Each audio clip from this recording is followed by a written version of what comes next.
Адам қай кезде өтірік айтады? Біздің бүгінгі қисық сұрағымыз осы. Қала тұрғындары қандай жауап береді екен?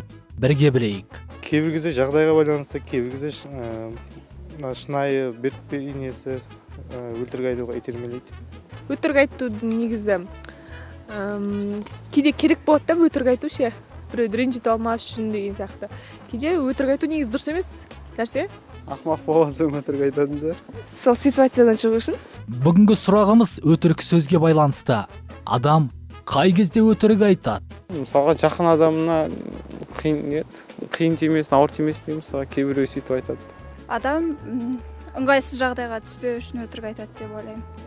Немесе жақын адамды ренжітпеу үшін.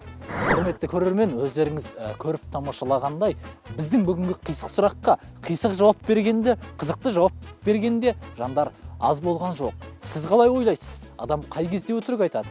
Жауабын мен айтайын. Адам шындықты айтпаған кезде өтірік айтады. Жоқ, мен де өтірік айтамын. Сіздерге де қисық сұрақ қояр күн жақын. Бізді күтіңіз.